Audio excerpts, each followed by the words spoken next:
Welcome to Real Learning with Real People, where we learn from authentic and remarkable people in order to enhance the lives of our listeners. I'm Ken King, and I truly appreciate you joining me to learn today. This show was created in order to learn from and connect with people who have great lessons and stories that will positively impact listeners from all walks of life. In these unscripted conversations, we dive into the upbringing of our guests in order to really gain an understanding of their framework for life and who they are. Then we walk alongside them as they show us how that framework has impacted them in what they do. This is intentional because when we understand that who we are and what we do are different, we can really start to see how they are connected to performance, learning, creativity, and inclusivity. Now let's jump in as we chase some real learning from some real people. Before introducing this week's guest, I want to talk about Boost Innovation's Business Build Back program, where we provide our culture analytics from the Grow Project to Alberta-based businesses for 50 to 100% off, depending on their qualifications for grant funding. We want to make a difference in helping businesses of all sizes come back strong by helping them build back with their people at the core of their recovery. In order to get involved in the Grow Project, go to boostinnovation.io/GRW project today. Now, we're very fortunate to have Innerlogic's Bryce Tully on the show today, and to be honest, there's multiple times in this episode where I felt like quoting Step Brothers' line, "Did we just become best friends?" Yep. Prior to the co-founding of Innerlogic, Bryce worked as a mental performance and culture consultant for the Canadian Olympic team, which is coincidentally the team that I have a dream of coaching with. Hint, hint to some of our listeners. Bryce has an extensive amount of experience helping high-performance groups enhance their results using social-emotional strategies. In the most recent Olympic quadrennial, Bryce was hired by our women's basketball team to help shift and grow their culture in service of a historic first podium result. During this 4-year period, the team achieved its highest ranking in history. Now, Bryce and I have known each other for a while, but we're now loving playing in the same sandbox of measuring culture. We're both building culture measurement tech, we both love basketball, we both love the mind, and we both really love learning. In this episode, we'll talk about our tech, we'll talk about our values, and much, much more. Here's my chat with Innerlogic's Bryce Tully. Mr. Bryce Tully, how are you doing today? I'm doing lovely. It's the weekend. Lovely. And and is lovely because of what looks like really sunny, nice day out in Halifax, Nova Scotia, or? No, the weather's actually pretty cold here right now. Well, cold for us. I don't know what you guys deal with out west, but it's like -7 right now with a little bit of a snappy wind. Yeah. Well, I can tell you right now that when I moved to Alberta, I learned what snappy wind or biting wind could actually be, because Ontario's got that humidity. I know you have some humidity out there still and moisture, but it was like, why are my hands and face just cracking open and bleeding in the winter? Yeah. Yeah. So anything that's not covered is paying a really steep price. Absolutely. And it's funny because I start every episode really trying not to talk about weather, because I think it's such like a small talky intro to a podcast of like, what are we? Yeah. Like nobody listening cares what the weather's like where you live and what the weather's like where I live. No. But every time it's just such an easy, like when we got on the call before recording, I didn't ask you what the weather was like, but then I felt like now I should ask about the weather for some reason. Yeah. It's like, it just breaks that, whatever that little surface tension is. But I've learned over time that some things I should say are cliche for a reason. And, even in the team environments, like with the national team, we'll have to pull out like some really cliche quote or, just something that you just don't want to share it because it's been done so many times. And sometimes you just have to do it because it's right. And you can find a new creative way to do it. The amount of creative ways we've come up with to try and put our own distinct spin on being connected or staying together or all these things that, quote unquote are cliche. But, some of these things, they end up in that category for a reason. So I'm not ashamed of it. Yeah, very true. It brings me back to, I had a principal of my elementary school. And at the end of the morning announcements every day, she would say, keep your hands to yourself, keep your feet on the ground, and treat others as you would like to be treated. Mm-hmm. And she's passed away, but was a well-known educator in the area, and very well respected. And I still to this day have a laminated image of the place where her ashes are scattered with that saying on it. And there's just like, you can literally follow that quote unquote golden rule every day and use that as a guiding principle for so many moments. And it's just like, that treat others as you would like to be treated piece. It's like, it's not like that's new.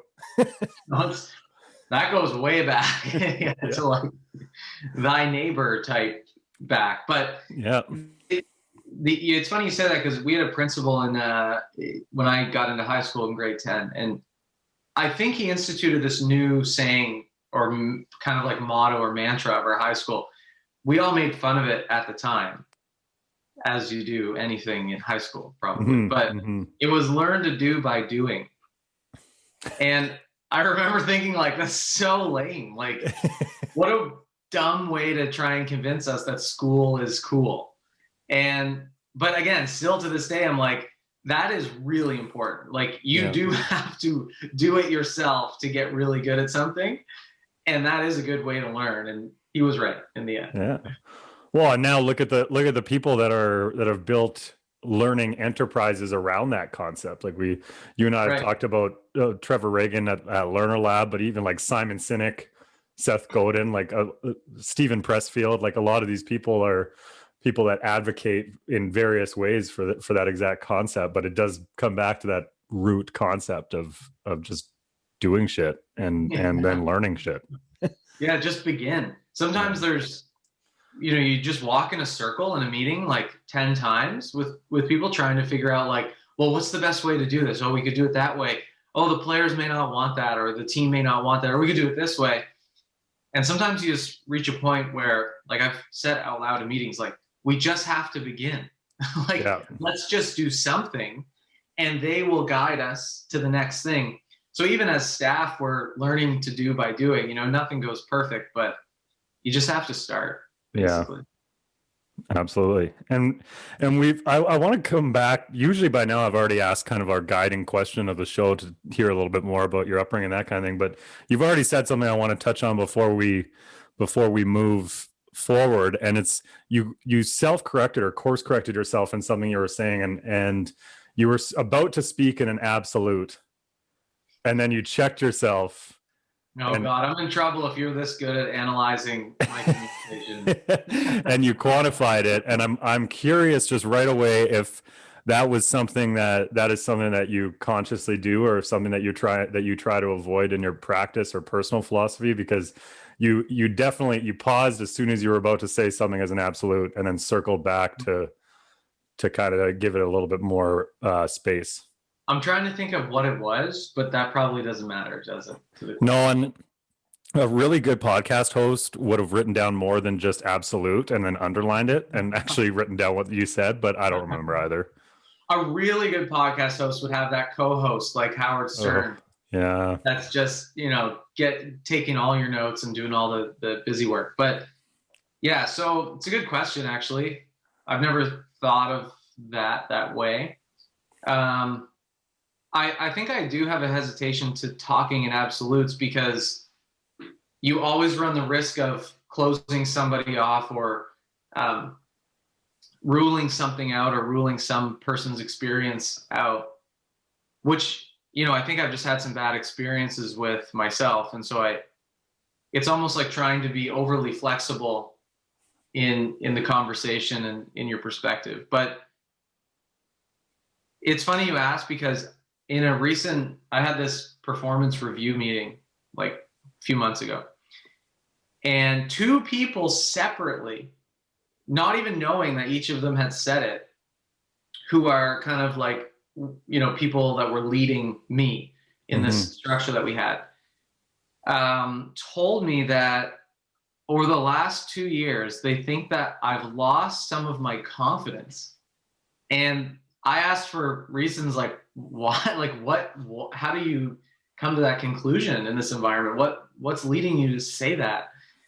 And they both said the exact same thing, one on the phone, one in person. They said, it seems like in meetings and in conversations and things that you're leading, sometimes you leave things too open-ended, or you'll say, I'm not as much of an expert as you guys are on this, so I'll ask you. Or, I'm not 100% sure if this is the way we should go, but here's something I was thinking. And they told me that this comes off as low confidence. And that really, that's like a gut check moment. I was like, oh my gosh, okay, well, it's a paradoxical thing for me, because I'm doing that in service of leadership. Like, I'm trying to empower others by being open-minded and flexible, but it's coming off as doubt, is basically, what I was told. And so to me, this was really difficult to change, because trying to rephrase my communication to me felt like arrogance, like coming off as like, oh, I know the thing and this is, how it should be done or what we should do. And I don't, I'm just like too committed to being, I don't know what, like to the kind of the value of humility, to do things that way, to communicate that way. And so I'm kind of still to this day stuck in this weird middle gray space of how do you have humility but communicate in a way that doesn't sound like doubt. That's kind of hard stuff. I wonder if you, and I'm not trying to coach you, but coach away. I wonder if in those moments, because I'm picturing in some of the settings that I've experienced your work in, which is different than a lot of the areas that you do a little bit more regularly, more of a group teaching kind of setting, I would say. I wonder if you just front load that exact authentic concept. Like, I'm gonna speak in a certain way today, trying to come across with a little bit of humility. And I want you to know that it's not because I'm doubting myself. And if you just front load it with that right away, and then everybody's not going to be sitting there being like this. And see, I even just caught myself saying then everybody's going to be listening to it, because I'm sure it's not an everybody thing. That's an interesting suggestion, because it's like that applies to all kinds of different situations, right? Like, I am a firm believer that the problem named is the problem solved a lot of the time. Like, if you can just state what's going on clearly, efficiently, you can solve 50 to 100% of that problem just by the awareness of what it is. Yeah. So what you're saying makes sense. Like, put it out there. It will kind of change the lens or the frame that people have on it as I'm talking. At the same time, I'm thinking like, only after I watched The Queen's Gambit and then watched the documentary about The Queen's Gambit, where they said, this show it's not about chess at all. It's about, dealing with genius and some other things that go along with that. And chess was just kind of the medium to show that. Do I want to be told that at the beginning of The Queen's Gambit? Or do I want to experience that authentically and interpret it myself so I can put my own creative lens on the show? Is that an essential thing? So that's kind of what I'm wrestling with as you say that. Like, do I want to bias people that way, or? Well, then I think we've just come full circle into you need to just do it, see what happens, and then try doing the same thing as like a backload, like maybe finishing a session with that same concept and see if that impacts anything. That can be your kind of documentary on what you just did, that last line of if I've come off as not confident in the last couple hours of working with you, I just want you to know that my goal is always to project some humility and make sure that I'm learning from you as much as you're learning from me. And I feel like the risks are abound, because you could easily have a bunch of people be like, I don't know what you're talking about. Now they're just focused on that and they've lost the session. Yeah, that's probably a better way to, like I said, like, I don't want to bias them, but it's almost like fixate. You don't want to fixate people on that thing. I think generally I'm leaning, and I'm going to try and work on this right now in this sentence. I'm leaning away from doing that strategy, because I think the real or the truer measure of success is being able to just live and breathe, the way a way of communication that resonates without having to qualify it at the beginning. True. So I think that's what I'm like where I'm trying to get to. But I mean, in our business, like with Innerlogic, I've learned that my communication actually is a fairly consistent problem, not just in terms of the doubt or the low confidence that was told to me by these other leaders, but I have this problem where it's like I've done this thing with some groups where you get 3 people to pick a song, like a really good song that they think everyone would know. It can be the most famous song in the world, does not matter. And they're going to go up and they're going to tap the song. So they're just going to go on a table and tap it. Another person might hum it. So you're just giving fragments, right? Mm-hmm. In the person's mind who's tapping, by the time they finish the first chorus, they cannot believe no one has gotten it. They're just, all you hear is and so they're like, how do you guys not know this? And the reason no one else knows it is because they're filling in all the blanks in their mind, the melody, the words, all these other things. And so to them, it's this very complete picture. To everyone else, it's totally incomplete, and you're just giving them the smallest 10% or 20% fragment. And I do that all the time in my communication. I've learned. I like put something out there, it might be on Slack or whatever, and someone, gets a completely different idea than what I actually meant. And I'm like, how did you get that from that? And they're like, how did you think I was gonna see it that way? What didn't you tell me here? And as I've learned over time, there's a lot that I'm leaving out, that I'm filling in my head and making the assumption everyone else is humming that tune, but they're not. Yeah, I love that. I love the exercise, but it's going to make this episode either a great conversation or terrible, because I believe that's something I struggle with as well. So that's a challenge that I have. Yeah, so you and I are like, what are you saying here? Yeah, this is just going to be 45 minutes of half ideas. Mm-hmm. Have you ever read or heard of the book by Chris Voss, Never Split the Difference? I have not read the book, no. Okay. I've read it and I'm actually re-listening to it as an audiobook now. Mm-hmm. So it's all about negotiation, and he's a okay.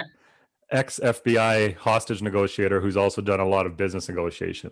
Mm-hmm. Like I said, like I've read it twice and now I'm re-listening to it because it's a lot of practical tools. But one of the things that he teaches as one of the key aspects of it. And actually I'm having one of the people from his organization, the Black Swan Group, on the show. He talks about how you can never impose your experience, feelings, and thoughts onto somebody else, especially in a negotiation setting. Mm-hmm. And because it will literally derail it from the very beginning. Mm-hmm. And that's always really stuck with me, because and it comes back to a little bit of what you're talking about, where it's like, I can never impose that you see the world through my lens, to use your words, mm-hmm. and or that your experiences have got you to the same point as mine. Right. And it just came up for me actually in teaching my course at the university, because I do that technique that I was suggesting previously, where I front load every course I teach by saying, you're going to think that we're not doing what we're supposed to be doing at some point in these first few weeks, because regardless of the content, especially with college and university students, I always start each course with a couple weeks of heavy activities that they're not prepared to execute correctly yet. Mm-hmm. A lot of growth mindset topics, a lot of challenging their personal thought process topics. And so in this current course of therapeutic exercise, we just did an activity this past week where they are immediately in a 2-person role play with a dedicated observer, and they're having to go through prescription of exercise in spite of the fact that we have not covered any of the exercises yet. And I got probably 4 emails immediately after the class, some very lengthy, some brief, essentially saying like, you're not doing your job. I've talked to the people in the other class and they're way ahead of us and they're learning way more exercise content.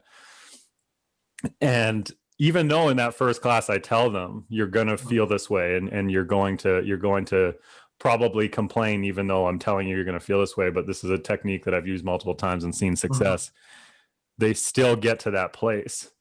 And it's been interesting because every time that comes up, I realize I'm imposing my view of how I would feel sitting in that situation, where if an instructor tells me that I'm going to feel that way, when I feel that way, I'm going to be like, okay, well, he told me, and then I'm going to move on.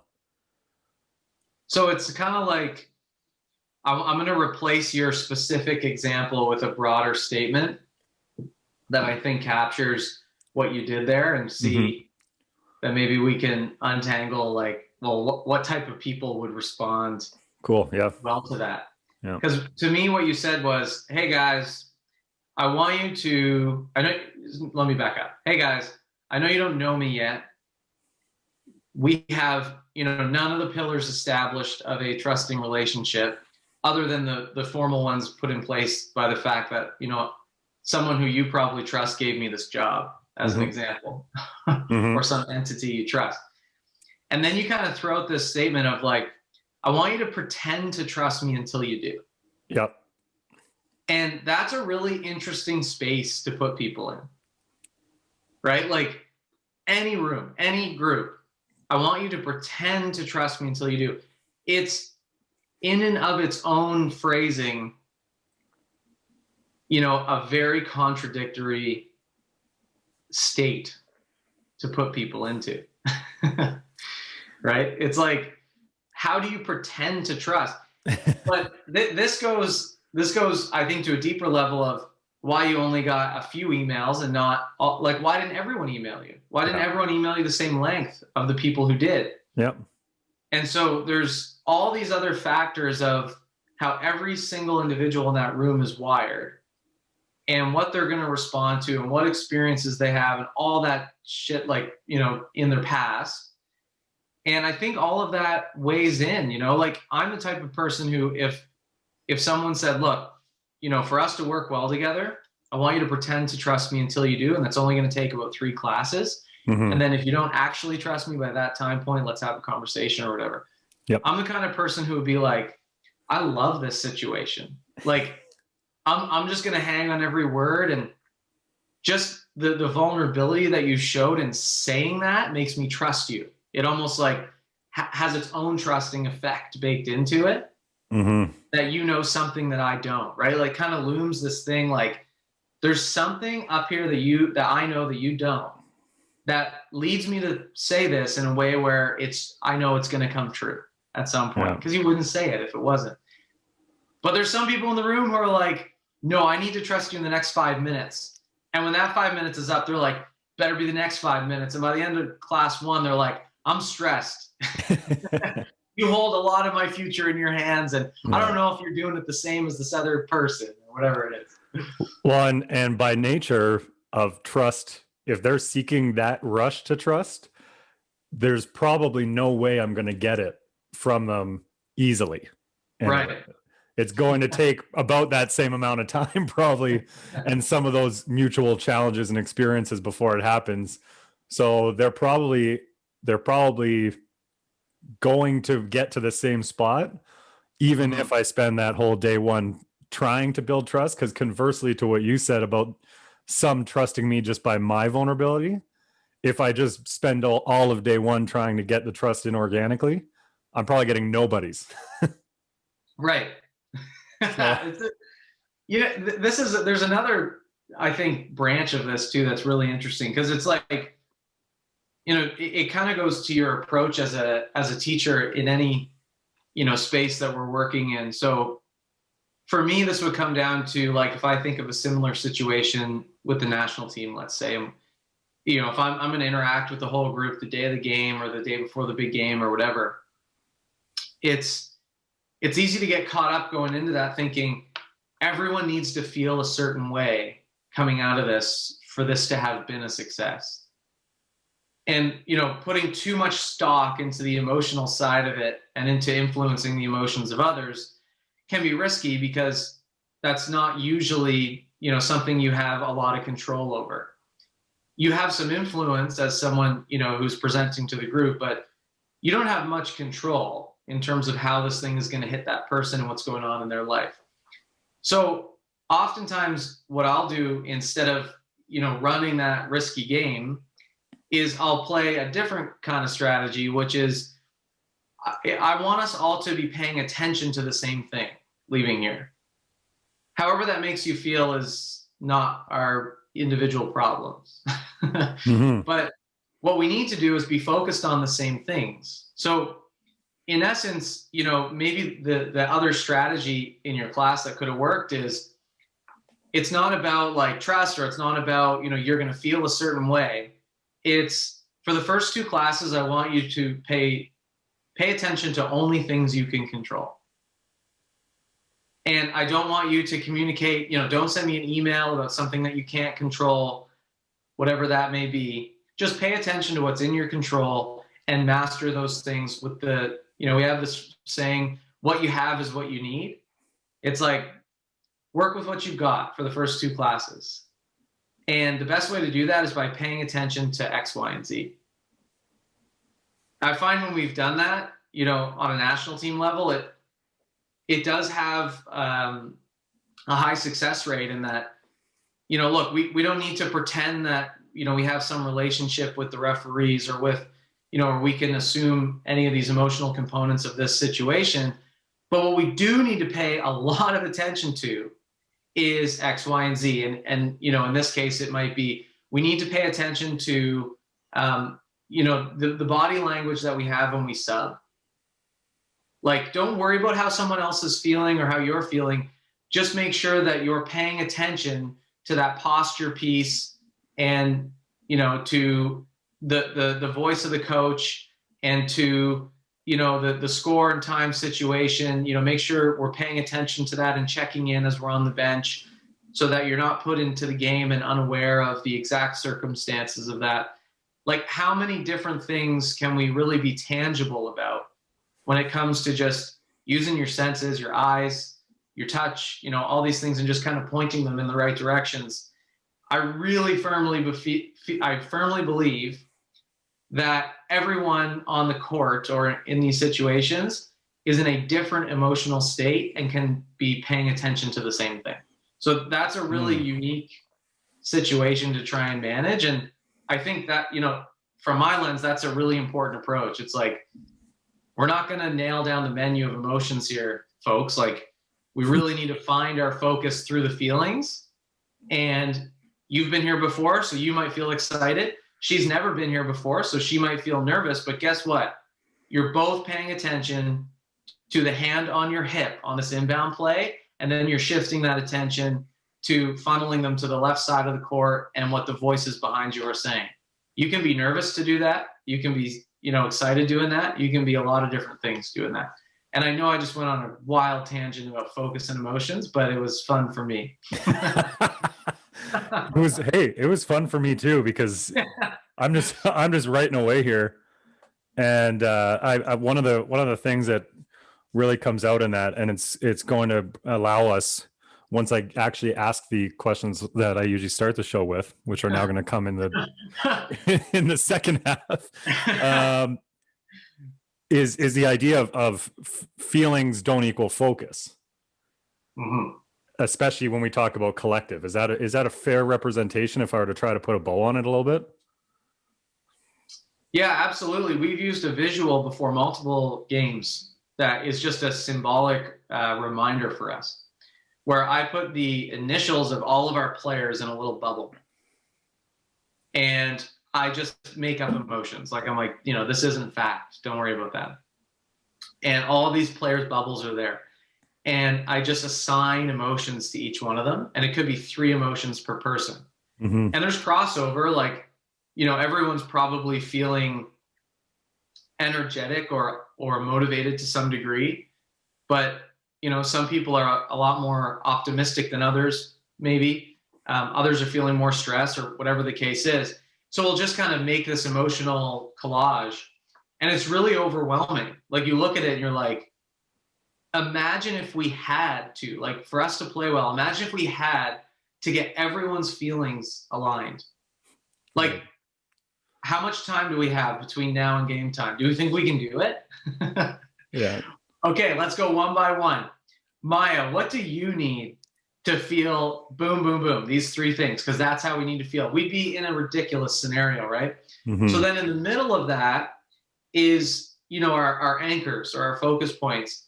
And then we just take arrows from every box and point them towards this thing. And really the reality is, unless your emotions get completely out of control to a point where that fight or flight is so strong that you have no capacity, like in your frontal lobe at all, you're going to be able to direct your attention to the right things, regardless of all the feelings I've put up here.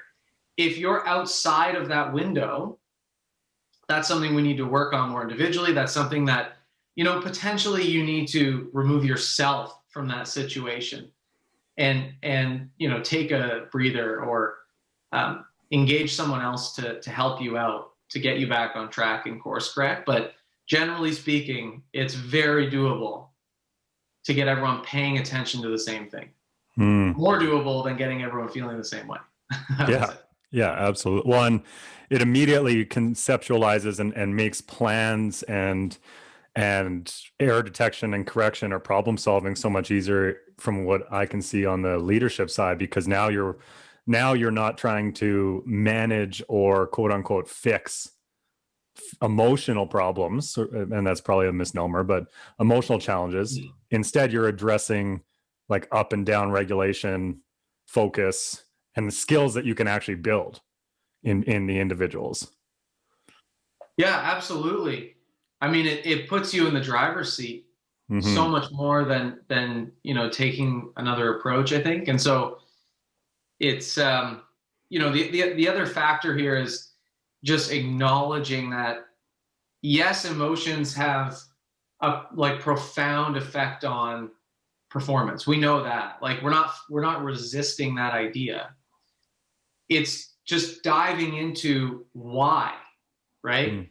The two main reasons is when you become too emotional about something, you start paying attention to the wrong things. That's, so that's directly connected to this.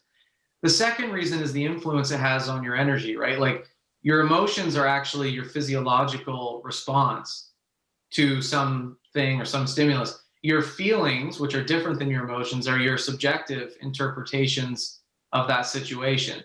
So if your energy levels are really being affected by that innate emotional stuff, that can have a really big impact on performance. But ironically, almost, the best way to shift your energy is to pay attention to something else.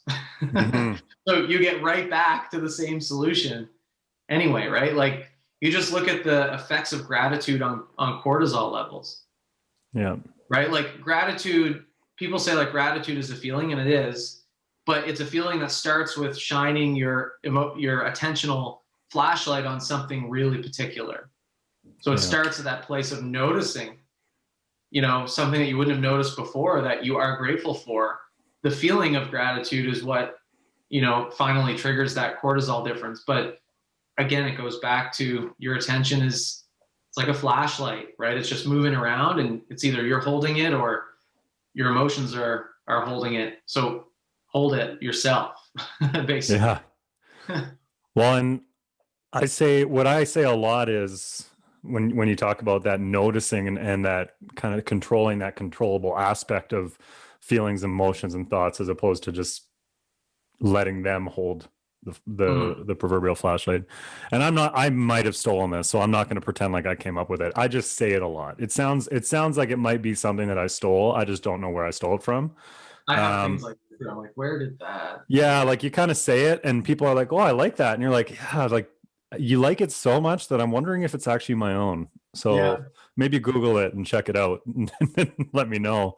But I often say, regardless of the setting, that awareness is the first step to problem solving. Yeah.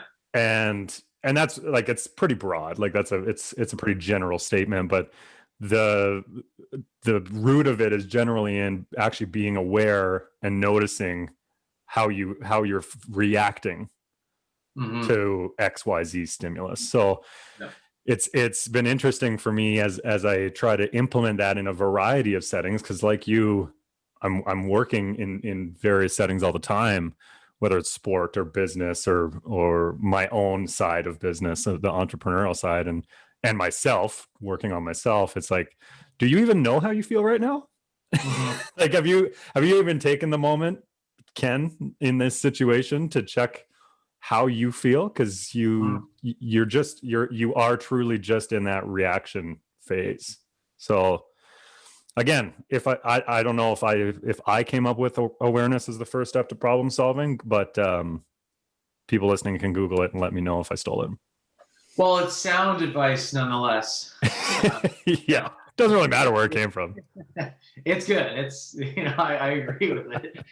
It's I think that the trick with awareness that we've run into quite a bit with the national team, which is why we try and do, routine levels of mindfulness that range in a variety of different situations, high pressures, some very low stakes, low pressure, is that, that extra skill or layer of being mindful as a performer is being aware without being attached, which is an extra level of difficulty, because the first thing that people run into when they increase their awareness is the stress that comes with the awareness that they're frustrated.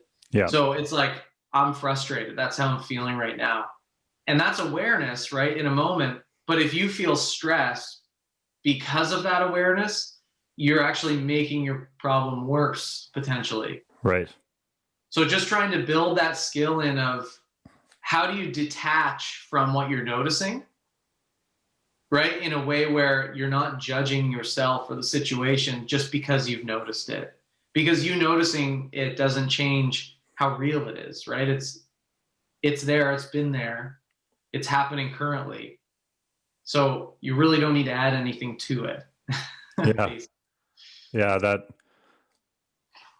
and correct me if I'm wrong, but it's really like that skill of decoupling ourselves from our craft or our, I guess, decoupling ourselves from our emotions or the negative aspects, I guess, when we're getting aware would be something that you have to build. And one of the things that I've found is a root of so many challenges for so many people that in different settings is just that self and craft decoupling. Like I'm sure you see some of this too, where it's just like, I am a basketball player, right? Like that, it's who I am. It's like every part of me is basketball. And I think that's one of the, it might not, in my opinion, it might not resonate as a problem or a difficulty in the current moment, but it's like the impending challenge is always there. There's going to be a day where that coupling to your craft is going to come back to make things really difficult, if not subtle ways every day. Mm-hmm. Yeah, it's probably the most complex, like challenging thing for the highest performers in the world to deal with. There's so many, like, let's just use perfectionism as an example. There's so many people at the highest levels of something that got there by being a perfectionist, only to learn that when you get there and you have to manage yourself a certain way in a one-time moment, like an Olympic final, let's say, that your perfectionism will be the very reason you can't cope with the pressure of that situation. And that's a very paradoxical thing for people to understand, because, it's like coaches who learned, I've worked in canoe kayak a long time, and some of those coaches learn that when things aren't going well, what their coaches did for them was just turn up the volume. Oh, we're having an off week or something. Let's work harder. Let's do more. Like, just keep going, right? Yeah. Work through it. And so they become coaches and they start doing the same thing, right? Just because that's what they've learned. That happens in individuals. Like, I've obsessed over the details, and they've caused me so much emotional pain when I get something wrong. That's fueled me to do it better the next day. But now I'm in this moment where if I feel that same level of pain and frustration over a mistake, I only have 2 seconds to try it again the next time. And so my perfectionism isn't working here. Like, well, what else do I have? Right? Yeah. Like, how else can I solve this problem? So if you don't work on that over time, it really can hold you back, I think. And I think it's really connected to what you're saying, that the I ams, like, just imagine the stress of feeling like your whole identity is being a basketball player and then making a mistake in a basketball game that everyone you love and care about is watching, that to you signifies, maybe I'm not a basketball player. Yeah. But, I've told everyone that I am, and now everyone's here to watch this one thing. And that's, especially on the women's side with basketball, I think about that all the time because, that group of women, in the past, especially historically, could go years without anybody watching a game. Yeah. Right? But that doesn't mean that the sacrifice, the work, all that stuff isn't happening on the ground. It's just the world isn't exposed to it. And then the Olympics come and it's like everyone cares, like all at one moment, right? Yeah. Oh, I heard this person's good at basketball, or, oh, my daughter's actually at the Olympics. And now she's, watch her on TV in the biggest moment of her life. And I'll text her and I'll tell her, everybody's watching. And the person on the other end going, nobody's ever watched me play basketball before. Now I have to prove it all in this one shift. Yeah. So, yeah, there's a lot. You've triggered, obviously, some fun things. Well, and I like to say, and it's aided by just general statistical support, is that there's far more perfectionists that have failed to achieve their goals than there are ones who've become high performers. Yeah. Perfectionism is, it's a dangerous game. Yeah. No question. It happens that you could say that about everything just because there's a lot of people in the world, but I want to do a really good host thing here and just completely pivot into you telling us about how you grew up. I hope your editing skills are just on point. No, I'm leaving this right here. So you mentioned at the start I'm in Halifax. So you've already, I won't belabor on this. I'm in Halifax because I grew up in Halifax. Played sport my whole life. Went to Acadia University, then went to Dal.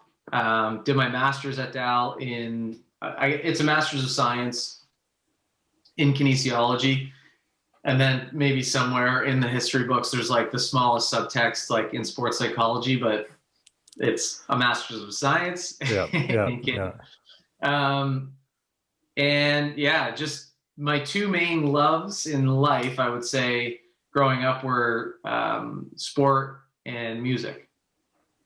And I don't know, something about sports psychology, like this sounds bad, but the subjective nature of it, like the flexibility of it and the human element of it, the power of just being able to influence others towards a certain thing was really exciting for me. Kind of matched my personality, I think. And some of the other sciences really, I just didn't get anything. I didn't get a buzz from things that were already so proven. Yeah. I didn't get a buzz from equations and like being like, oh, everyone else, like someone already knows exactly how this is solved and they just want me to learn how to solve it the same exact way that they did. It didn't stick with me. Whereas in psychology, I was like, I want to solve problems creatively. And it felt like a space where you could do that.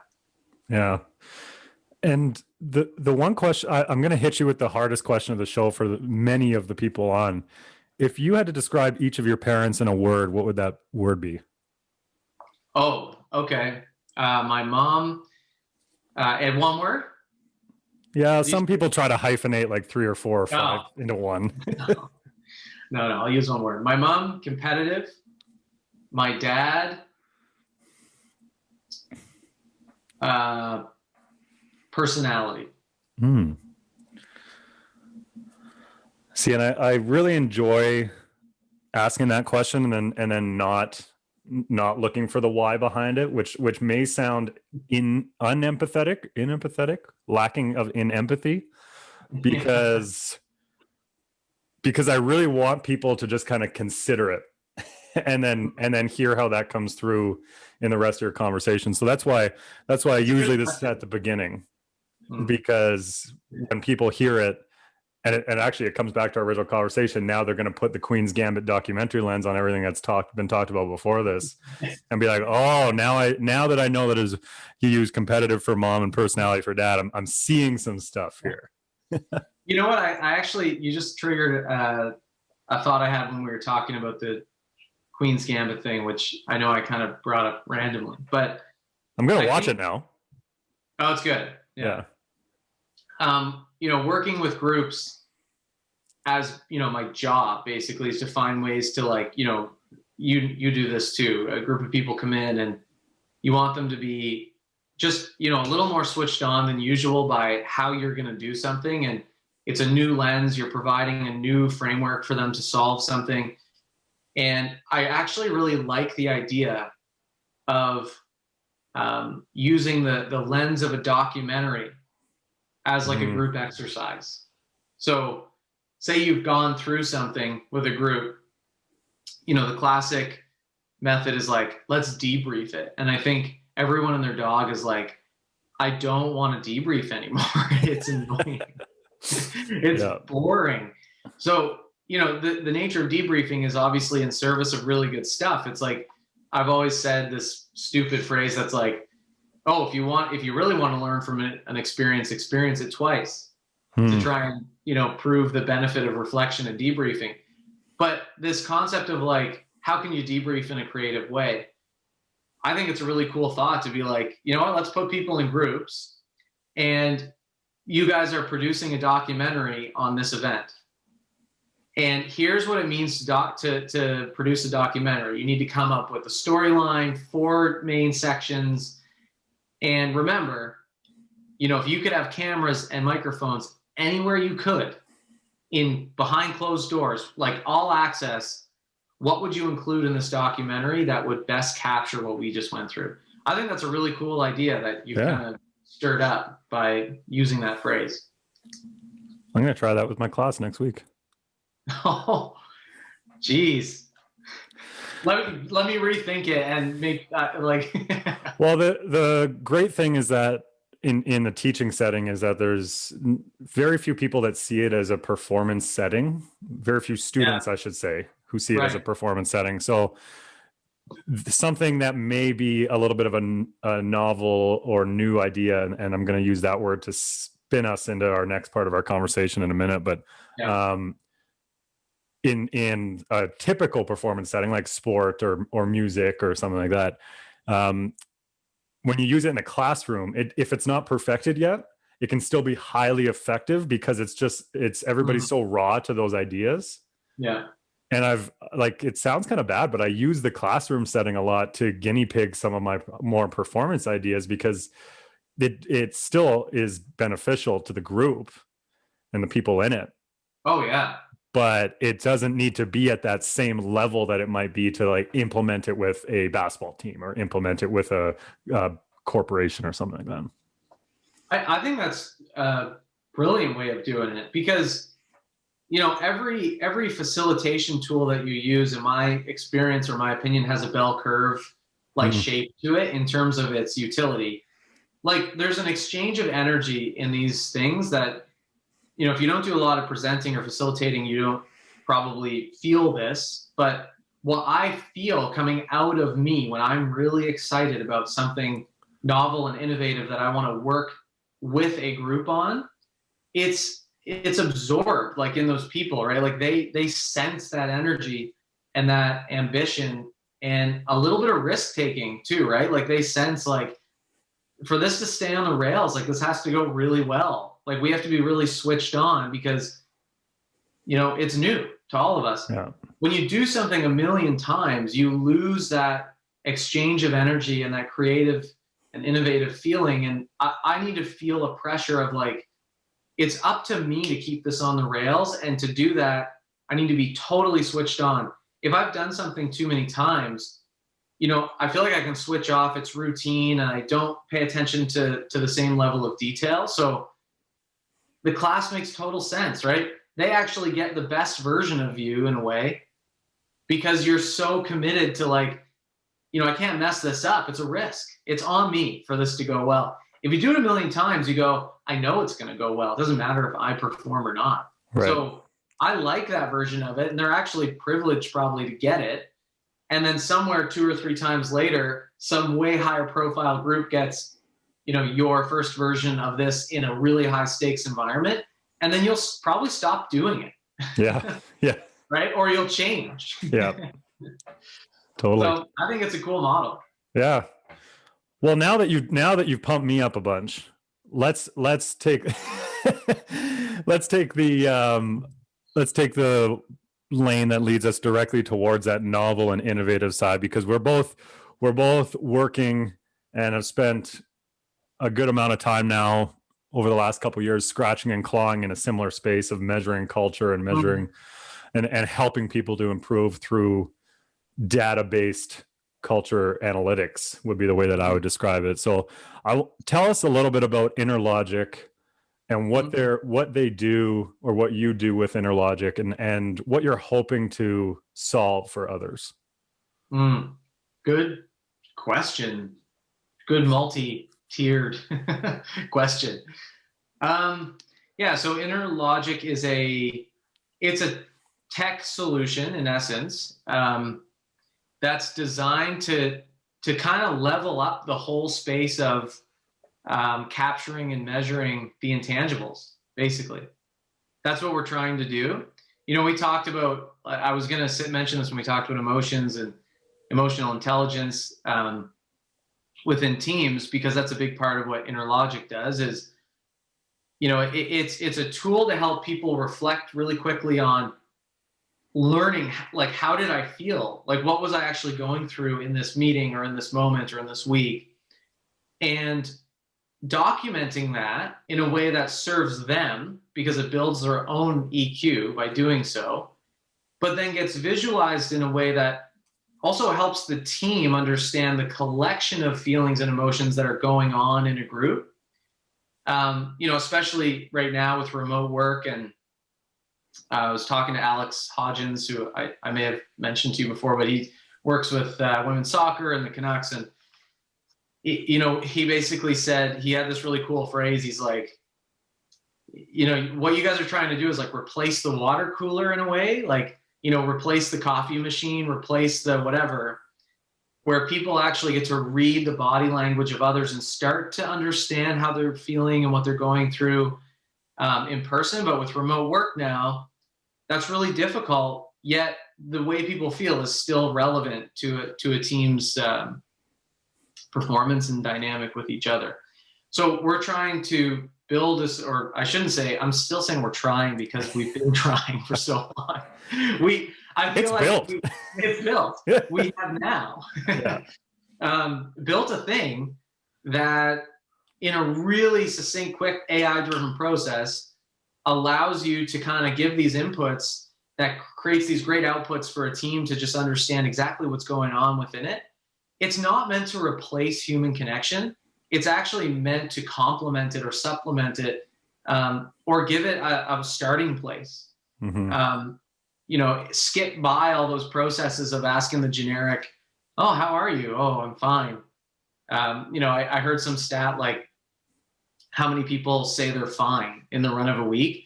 Yeah. And then what percentage of those is true is like a glaring, I can't remember the exact number, so I don't want to say it, but it's not good, right? Yeah. So we're trying to punch through that with technology and help people learn to be vulnerable, be open, be true to themselves and to the team, and learn to help each other and themselves. So we just built a platform that kind of creates that foundation for that to occur, basically. Yeah. Yeah. And obviously I love it because we're in a similar space. Our work is different in the sense that we're looking for the no user input angle. And therefore it's costing me immensely more time and money in order to try to get, because we are still trying to get our work done. But as you and I have talked about, like the pieces that go into it, that ability to make intangibles measurables, is so valuable. And so many people guess, right? Like, yeah. everybody's, I'm again, I'm not going to use that absolute. So many people are just gut feeling, and many times you can be right. If you have enough experiences in a certain setting to be right with your gut feeling, then that's awesome for you. But from what I see in Innerlogic's product, it's that ability to go into spaces where maybe the people who are in leadership or in evaluation components of the group don't have that gut feeling that's going to be right, as most people don't, the majority of the time. And this tool is just something that can immensely change their decision-making ability for what is a very affordable cost to them, right? Like, it's a very affordable tool that can make big impact. Yeah, this is like what a promo. So yeah, we're super excited about, we've had the pilot projects out for a while, and so there's really kind of under the radar, groups that have used this original version. And what it taught us is it's not necessarily for everybody, in that, there's always someone in the group or groups as a whole that say, oh, sharing your emotions is not, we don't do that at work. That's, you bury all that and you just do your work and you get it done. And, over time, some of those groups that even start in that place, because we tell them, you don't have to say it's you, or you can just say no to the survey. Yeah. What happens is they see other people on their team do it, and then they see the support that they get by doing it. So they might see someone say, we had an example where someone said they're angry, someone said they're stressed, and someone said they're motivated. And that's all one person, not two. That's one person doing that. So you can feel multiple things, not just one. Obviously, we all feel all kinds of different things. And then they had a little bit of context around, I'm angry because of the social injustice going on in the States. I'm stressed because we just got all these new OKRs, and that's a lot to handle. But I'm motivated because the reward, if we get them done, is really, really exciting for me. And then other people are kind of chiming in on this, going, oh, I feel blank and blank and blank. And it creates a conversation around that person, right?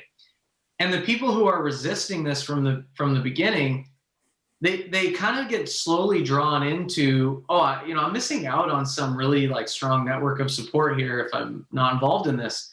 And it makes you reflect on, why am I not involved in this, right? Someone shared their emotions, and then the sun came up the next day. They didn't get fired. No one told them like, oh, don't tell me you're angry. This is a place where you're supposed to feel perfect every day. None of that happened. So they go, oh, this is kind of a safe place. Like, I can do this. Yeah. So we're really excited about almost being like a radical, new shift in the workplace, where it's like, how you feel matters, and people can help you and you can help people. Like, you don't need to keep it to yourself. Like, let's just learn how we're feeling as a way to perform better, basically. Absolutely. And I can back that statement up from some of our pilot work that we've done, where the data we collected, for example, in Miami back in the fall, just the fact that Hyatt was bringing us in and willing to have somebody do the work was immediately creating that kind of collective, a rising tide lifts all boats kind of concept, where it's like, oh, they care enough to measure this. They're caring enough to take this time and money and collect some data on it. And we saw improvements just off that alone in a lot of the feedback. So that ability to do something that's substantially more affordable than what I probably was in that situation in Miami, and more regular, and the impact of that longitudinal measurement, it could be huge. Yeah, and you just touched on a really good point there in terms of like, what are those things that keep coming up? The example I'll give is this: like, you get to the end of a year, the end of a quarter, whatever. In the sport world, it's like the end of a cycle, perhaps. And, you ask the group, the key stakeholders involved, like the staff members, the people who are boots on the ground, what went wrong? And this is in the case of like an underperformance, let's say. What went wrong? And you're going to have to wait a really long time for people to say, I think our ball screens were a little bit like janky. Like, someone at the top, like their feet weren't set or something. It's never that stuff. What everyone says right away is something emotional, something social, something cultural. The big hitters, those big issues that always hold you back and that people always bring up in these debriefs is that stuff. Yeah. It's, I don't think, the group was motivated, or, people burnt out and we never addressed it. Or, we had an issue with communication and alignment across these two teams. And as a result, maybe somewhere down the line, a ball screen didn't work, but it started with alignment, communication, trust, all those social emotional factors. So if you can get better information on those, for very little time commitment, and constantly be course correcting and making sure that, you never want to get in a plane and the autopilot gets set like 1 degree off course for 8 hours. That's at the end of 8 hours, you're in the wrong place, right? It might feel like nothing for the first 10 minutes, but after a long time, it matters. So, there's a reason that you check your trajectory more consistently. And that's what we want to do just in this kind of, I guess, newer space for people. Yeah. And I think the idea of it being a new space and you said radical. I like that word, and because disruptor is being completely bastardized these days. Just like the title. I was joking the other day about how somebody asked me, like, so you started calling yourself a founder and CEO, and I was like, well, yeah, like that is what I am. I never really liked the title, but it is important, as when you're talking to investors and that kind of thing, to represent yourself a certain way. So they were asking me like, wow, so you're a founder and CEO, and kind of being cheeky, sarcastic about it. I was like, yeah, me and the guy from My Pillow, we both have the same title. So like, anybody can call themselves a disruptor. Anybody can call themselves a founder and CEO. Yeah. But then you guys are doing a great job of backing it up in terms of that space where it's like, so it's here now, and you can measure your culture. And I'm jealous to some degree, like I said earlier, because you're doing something that's a little bit cheaper than what I'm doing, and doing it a little bit faster than what we're doing. So I'm jealous to some degree in that way, but then I'm also really excited because you get to kind of be first through the wall. and then I'll come in after, kind of poke my head through after and be like, okay, so now I'm going to give it a shot. Yeah. We're the BlackBerry. Yeah. Oh, I feel like BlackBerry is a little too self-deprecating, maybe. Yeah. I would hope that you have the capacity to pivot a little bit better than they did over the years. But maybe you be the BlackBerry, I'll be GameStop. Okay. Yeah. I'm still trying to wrap my head around what the heck is going on with all that. I'm one of those people that watches the videos of someone being like, here's what's going on with GameStop for dummies. And I'm like, that's me. Anyway, we don't need to talk about that here. But I do genuinely appreciate the, the support and feedback on the product. It's, better than anybody. You can sit in 4 hours of meetings talking about, well, should that button be on the top left or the top right? So to have been through, all of that and all the micro decisions that go into something existing on a screen and accomplishing or solving what we see as a really big universal problem is, a pretty proud moment, regardless of sales and revenue and whatever, right? Like, we're very accepting of the fact that maybe we got something wrong, or maybe the problem is not exactly as we kind of thought it was, and we're kind of not excited, but we're definitely optimistic that we can pivot and be flexible and try and make something happen here that is solving some big problem. So we may go months of, people giving feedback saying that button should have been in the top right. And maybe we have to switch it.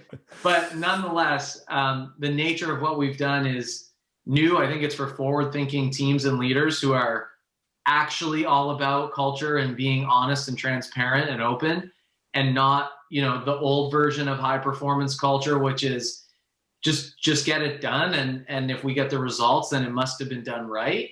Mm-hmm. Because we know that sometimes those toxic situations aren't sustainable. So we just want to find those people and be like, this is for you. Like, we have a lot in common probably with those people. And we think that they can lead better with better information if we can provide it, basically.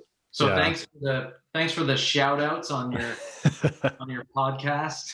Yeah. Well, I already use the expression, but as I mentioned to you when we were talking last week, I've had people ask me, like, why would you have Bryce on the show? Why would you plug his product? You guys do very similar work.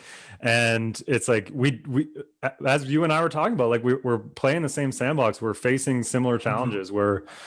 We're not doing the same thing. We're actually, as you and I discovered, we're actually very different. More different than I would have imagined when we first connected. Yeah. Like, I was pretty shocked. I was like, oh my gosh, we are taking totally different approaches to try and solve this problem. Yeah. And so different that we can kind of see a way that we can use our stuff in tandem and benefit people in just like that multifaceted kind of way. But it really is that, like, Samsung probably doesn't come along with a viable product that solves problems and is unique if Apple doesn't also start challenging some norms, kind of thing. Like, and by the way, they're both doing fine. Like, they're going to be okay. Yeah. Like, I don't really understand that mindset where it's just like, no, you got to beat others down in order to elevate yourself in any aspect of my life, but especially like that business attitude. And I see it all the time, as I'm sure you do. Where it's like, no, we got to find a way to hammer our competitors or whatever you might refer to somebody as. It's like, if that was either of our mindset, we probably never would have had that conversation, never would have realized and we knew each other before, but we probably never would have broached the topic or in detail. We never would have realized how different we actually are. And we never would have had the opportunities that understanding can potentially present, which I think is really cool, because it's reflective in so many performance-based settings of, like, if you build that authentic connection, you build trust and you build those relationships, all of a sudden everybody does better. Again, sometimes things are cliche for a reason. Yeah. Well, there we go. We're back to, it's 100% true. I mean, it's like the Simon Sinek infinite game philosophy. Like, it just keeps going. Like, if your thought is, oh, we'll be fine once we crush this competitor, you're ultimately going to fail or run out of steam at some point. It's really just about, I think, understanding, like, despite all the changes in the world, and there's a lot of them, and people tell them to us every day, like, oh, you thought of this because this is changing. Oh, you thought of this and this is changing. And I always come back to, but are there still human beings working together to solve goals? Is that a thing that still exists? Because if it is, that's the whole anchor point of what our businesses do. And if that's still happening, then, we're in the right space. We're gonna find a way to help those people work together and solve important goals. Yeah. And that's just not going to change, I don't think. In fact, it's probably going to just continue to get more and more and more important over time. Totally. And maybe the world itself will figure it out someday, but it doesn't look like that close. Right? Got a ways to go on that broad scope.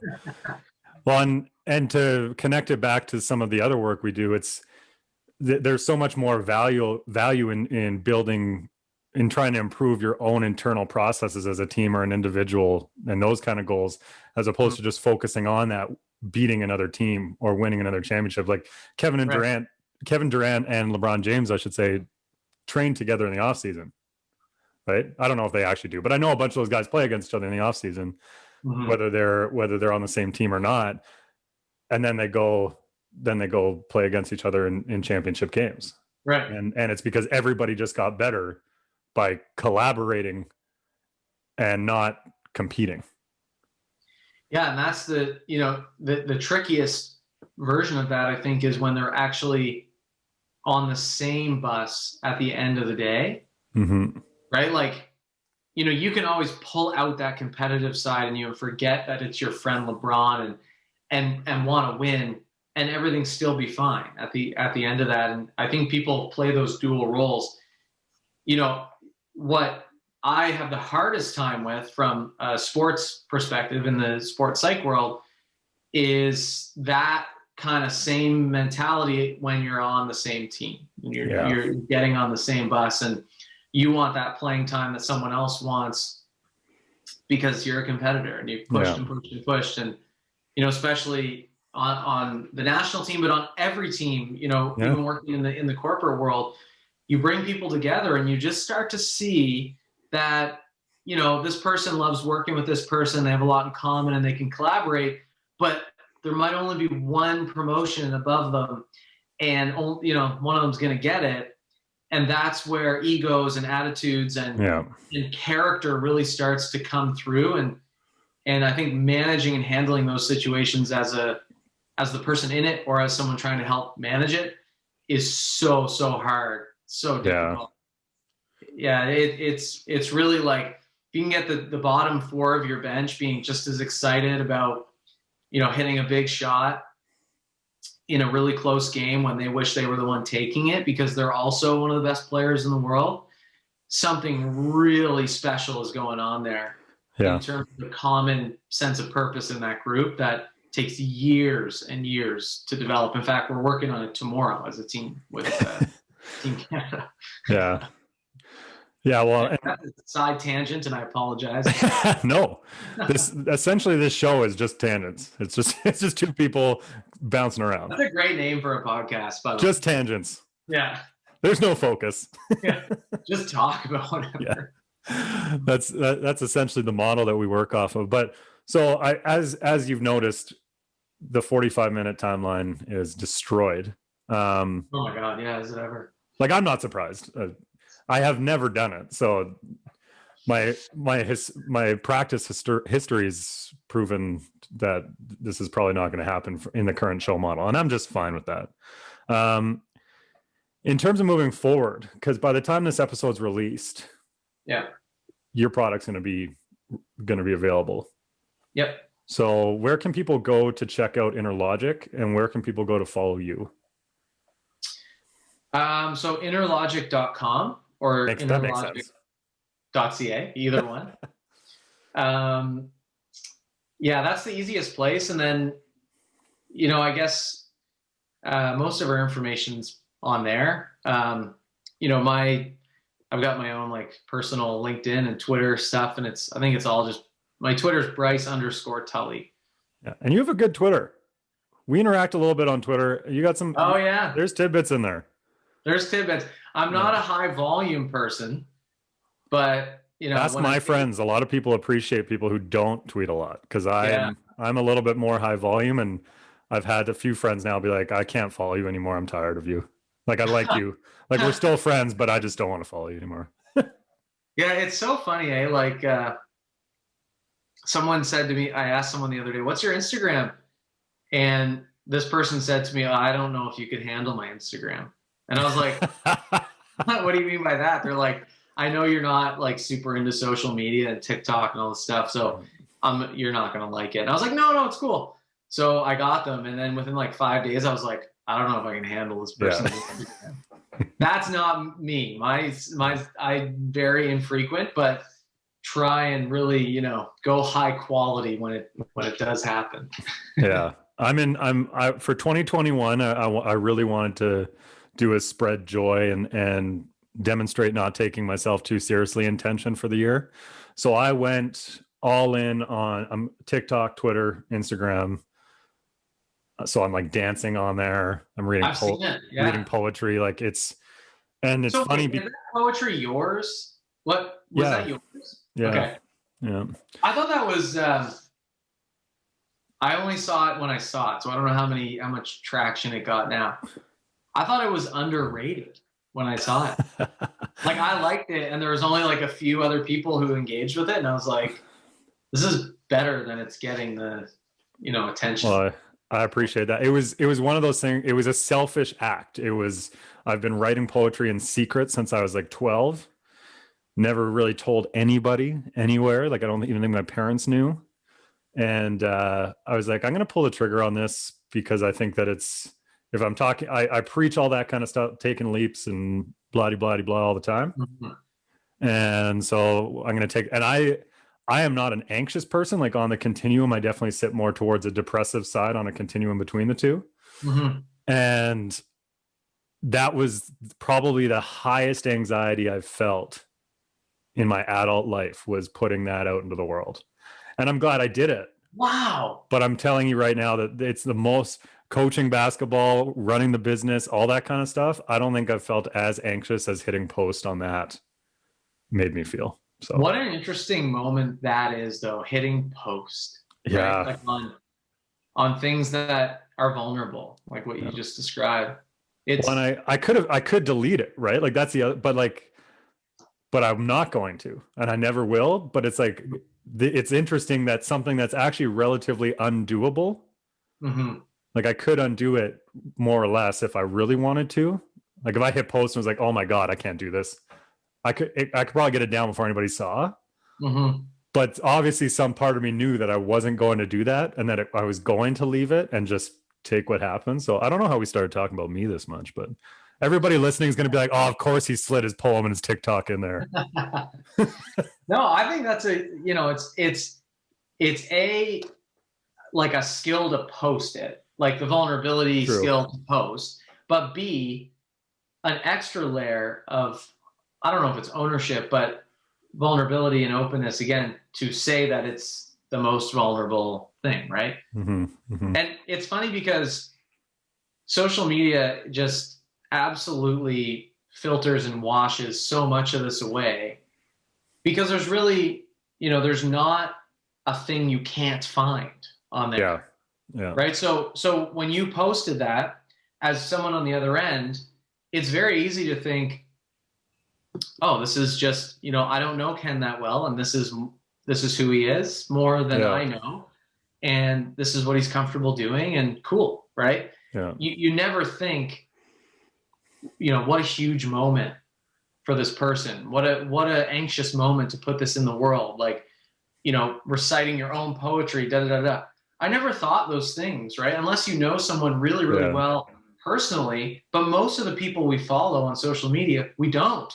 Yeah. So you just like lose all of this empathy, and like all this stuff that's baked into this gets a little bit lost, which is good and bad. It's good that it's a space for people to do, to be themselves, but it's bad in that it becomes very superficial. And one of the reasons I actually stopped posting on a frequent basis is because I was like inviting anxiety into my life. Like, I was literally like, I'd put something out there and be like, I'm 2 or 3 notches more anxious today than a typical day, simply because in the back of my mind, I'm like, did someone, not like my tweet? Like, did someone like challenge me on Twitter?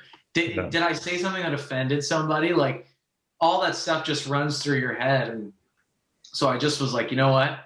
I'm going to write tweets only when I think they're bang on. Yeah, when you feel good. Write them and let them sit for like 10 hours. I'm going to reread it 4 times. I'm going to show my wife and her friends first. That brings up 2 thoughts. One is that it's interesting to hear you say that, because it's actually so the opposite for me, except on the poetry one. Like, I have no second guess, where I'm like dancing on TikTok. And by the way, I got a lot of criticism. There's one where I'm wearing my like a Team Canada shirt. Yeah. And in the tweet, I was like, also, please consider this as my application to coach with the national team. Cause like, I've said it on here before when Carly or Mike were on about how that's always something I would want to do. I had 2 people message me, be like, you probably just guaranteed you're never going to be a coach with the national team. I was like, oh my God. I was like, if you think that that's why I would not be able to do it, they're like, it was just such a kind of entertaining perspective, I guess. But I left. I'll never take it down. Like Yeah. But the other piece to me that I find is really interesting is how many people perceive frequent posting or sharing stuff like that, which I've started to do quite a bit more of, as like an ego thing. Like I'm seeking fame or seeking recognition or something like that. It's like as you were just kind of alluding to, what I got just from putting that poem up, or just from some of the people that are like, oh my God, I love watching you dance. Like that ability to spread a little bit of joy, or those moments where I'm overcoming something that scared the shit out of me and putting it online. That's why I'm doing it. Like, I don't care if anybody likes it. Like, it's funny you say that, because it makes me think this goes full circle back to the start of this conversation when you said, well, maybe at the start of presentations, you should say, here's how I'm going to communicate today, or here's the purpose of why this is set up this way. Right. Because it's fascinating to me that despite your anxiety, you didn't say that, because you very easily could have said, this is a really vulnerable thing for me to share. I've never shared anything like this. I'm into poetry. You could have qualified it, but you didn't. I don't think you did you? I think maybe because I had to tweak it a little bit for Twitter. So the one you saw was a little bit of a different statement than what I put on Facebook, where it was like, I did say something like, I'm not a professional poet. I'm hoping the internet's kind to me. That was kind of my little bit of qualifier, but yeah, it's a teeny bit of safety creation. Yeah, just a little net there. Yeah. Hey, I'm curious too. I can't keep talking about me, because this is when people shut it off, as if I talk about myself. Are you do you have any inputs right now that are really valuable that you'd like to share, like audiobook, podcast, besides obviously regularly listening to this one, or normal books? So what I do is kind of unique, maybe.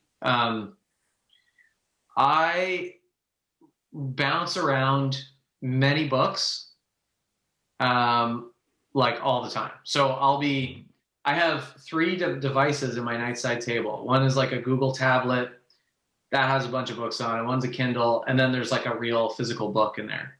Because when I read in bed, and I don't know what kind of mood I'm going to be in when I get in bed. Like, I don't know if I want a physical book in my hand. I don't know if it's something that I want to take really thorough notes on and then export to myself, which I'll do on my Kindle. Yeah. And I also don't know what I'm going into. So for me, I just know that the way that my brain works is very implicit. It's very subconscious. Like, I just need to feed my brain almost, and it alters my view implicitly. It changes, how I communicate just slightly when I'm kind of engaging with certain content. So depending on what I'm doing, like in my life, like, recently I've been doing some coaching and consulting with a company here locally. And the topics that are at play are things that I'll just, I'll read like a chapter from Fierce Conversations. And then the next night I might read like an HBR post about emotional intelligence, in terms of giving feedback. And then I might read something else. And I just try and absorb myself in different angles and lenses to these things. So it's really not one thing. It's really just, all the same. I couldn't say a book title that you probably haven't heard of or everyone else hasn't heard of. It's really just about reading or rereading or re-listening, and just kind of steeping myself in that space for some period of time. And then quite honestly, like, I don't know, Carly's made fun of me because she thinks that it's like, I don't have to study something to talk about it. Like, if I'm listening to it or reading it, it just comes out. Like, it's like I'm just embodying this stuff that I've just been absorbed in. But if I don't absorb myself in anything, then, it shows. You start talking and communicating, and it's, like hearing from someone who's not been absorbed in this space. Yeah. So I'll literally just read all kinds of different stuff. Like, I'll just bounce around, really. I love that. We're very similar in that front. I have 2 books at all times beside my bed. And I only, though I'm curious about the Kindle thing because I'm a note taker too, but I have a pen for my what I call my learning book. I've always got a learning book beside the bed. So I've got a pen and I'll make notes. But you're saying that I can literally take notes on a Kindle and export it to myself? Oh yeah. Okay, I need to look that up. Yeah, so if you highlight on your Kindle, like just, you highlight and then you hit the button highlight. You can highlight and add notes to it if you want, or just highlight. Oh. And then there's an option that says export my notes to PDF, and it sends it to the email that is assigned to that account. So literally my Gmail, like I have a whole folder called book summary notes. Yeah. It's literally just PDFs of my favorite sections of every book I've ever read. And it's like a Bible. Like when I'm putting together a presentation, I'm like, okay, fierce conversations, open it. I know exactly like what I'm looking for, maybe 5 pages of notes. And it's like right there on my computer. So I just can't live without it, to be honest. Yeah. Like I really need to capture these things, or my brain can't sleep because I'll go to bed thinking, should I have like saved that or something? Yeah. That resonates with me. And then beside that book, I have my like fun book, which is usually like a John Grisham mystery novel or like a war novel or something like that I can really just get into some imagery and visualization and make some stuff up in my head. Stephen King. But it sounds like that Kindle thing would be a good solution for me, because I'm the same way, where it's like I am almost more thorough because in terms of what I'm taking from the book as I'm laying there, because I don't want to be about to fall asleep and then be like, oh, I don't want to forget this. Then I've got to reopen the book and get it again. That being said, I'm trying to, when I have people on the show, I'm trying to give them a recommendation as much as possible. I think I already recommended something to you in the 4 hours we've been talking, but you said I'm a big music guy too. So actually, you can see Johnny Cash is floating above my head here. So, but I would probably say my 3 favorite artists of all time are like Johnny Cash, Justin Timberlake, and I'm really getting into Machine Gun Kelly. So I'm a little bit all over the place. Cool. But this book that I have right now is called "This Is Your Brain on Music." The science. I have that book. Oh, really? Yeah, I've read bits and pieces of it. Mark DeYoung, Olympic medalist in sprint canoe, who I worked with leading into Rio, is really into music, and he gave it to me. He's like, "You got to read this book, man. It's so good." It is good. I haven't read the whole thing, but okay. Well, then my recommendation is to read the whole thing if you already have it. You're like, okay, then follow through and do it. Yeah, I would go through the whole thing, because it'll connect so many things that you're already into with another aspect of your life that you're into. So as I'm sure you've noticed from the tidbits you've taken. And here's one that's sitting on the desk right now that was just given to me, and I've heard nothing but great things. Okay. I read 1 chapter so far. $1 Trillion Coach. Yeah, it's about a guy who worked in sport for a long time, and then went over and consulted with Google in the early days and a couple of other really big companies, and he's sharing his tidbits on coaching and leadership from sport to business. Cool. And it's $1 Trillion Coach, and the author was Campbell? Bill Campbell. Okay. It's called The Leadership Playbook of Silicon Valley's Bill Campbell. Cool. All right. Well, there you go. An hour and a half later, we both got, I got a new book. You got told to follow through on your book you have. Yeah. No, I'm happy you brought that up, actually, because it's been collecting dust. So I know. Do you play an instrument, just out of curiosity? Drums, actually. I grew up playing drums. Oh, cool. Recorded a couple songs. The band Drowning Daylight never took off, though. Shockingly. I mean, it's a really hopeful band name. Yeah, it's filled with optimism. Well, I appreciate it so much. This conversation was even better than I thought it would be, and I knew it would be awesome. And thanks for sharing everything about the company and all the tidbits that you gave us on performance. And I'm sure, in spite of the fact that we doubled the time that I was trying to keep it to, I know that everybody listening got some great stuff out of this. So thanks so much for the time on this beautiful weather Sunday in both our cities. And you and I are going to have to connect again soon. Make sure that we get a chance to work together. Yeah, absolutely, man. And anytime. And for those still listening, we're sorry. And for those who left, you're a genius.